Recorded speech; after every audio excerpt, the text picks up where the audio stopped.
And here we are, continuing chapter 23 of The Sword in the Stone. The wart has just pulled the sword from the stone. A sort of selfless act, although in the book he's incredibly resentful of Kay sending him to get this sword. But all of the animals that he turned into were watching him and talking to him and cheering him on, and it was a pretty cool scene. I wish that he wasn't like super grumbly and resentful, and I feel like in this book, the wart has not earned that sword except by birthright. But let's continue. There was a lot of cheering, a noise like a hurdy-gurdy which went on and on. In the middle of the noise, after a very long time, he saw Kay and gave him the sword. The people at the tournament were making a frightful row. "But this isn't my sword," said Sir Kay. "It was the only one I could get," said the wart. "The inn was locked." "It's a nice-looking sword. Where did you get it?" "I found it stuck in a stone outside a church." Sir Kay had been watching the tilting nervously, waiting for his turn. He had not paid much attention to his squire. "That's a funny place to find a sword," he said. "Well, it was stuck through an anvil." "What?" cried Sir Kay, suddenly rounding upon him. "Did you say this sword was stuck in a stone?" "It was," said the wart. "It was a sort of war memorial." Sir Kay stared at him for several seconds in amazement, opened his mouth, shut it again, licked his lips, then turned his back and plunged through the crowd. He was looking for Sir Ector, and the wart followed after him. "Father!" cried Sir Kay. "Come here a moment." "Yes, my boy," said Sir Ector. "Splendid falls these professional chaps do manage. Why, what's the matter, Kay? You look as white as a sheet.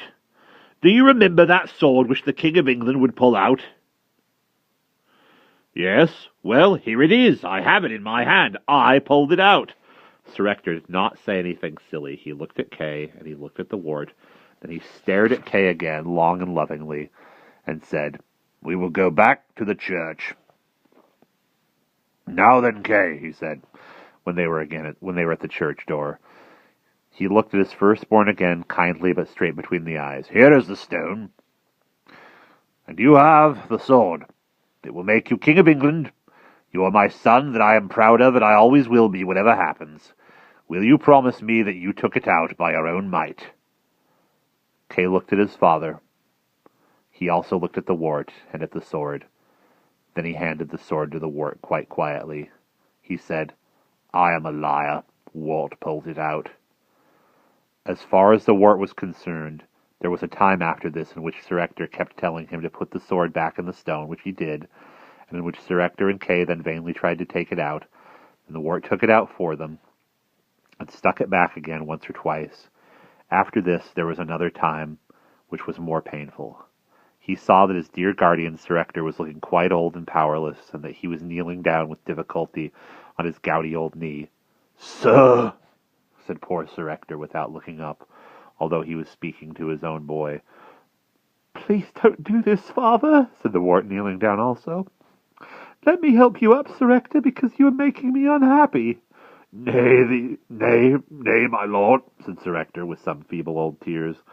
"I was never your father, nor of your blood, but I wot well, ye art of a higher blood than I wend ye were." "Plenty of people have told me that you are not my father," said the wart, "but it doesn't matter a bit." "Sir," said Sir Ector humbly, "will you be my good and gracious lord when ye are king?" "Don't!" said the wart. "Sir," said Sir Ector, "I will ask no more of you, but that you will keep my son, your foster brother, Sir Kay, seneschal of all your lands." Kay was kneeling down too, and it was more than the wart could bear. "Oh, do stop!" he cried. "Of course he can be seneschal. If I have got to be king, and oh, father, don't kneel down like that, because it breaks my heart. Please get up, Sir Ector. And don't make everything so horrible. Oh dear, I wish I had never seen that filthy sword at all." And the wart burst into tears. Now, I like the second part of that chapter a lot more than the first, and it got me tearing up a little bit, but we will finish the book in the next video, I think.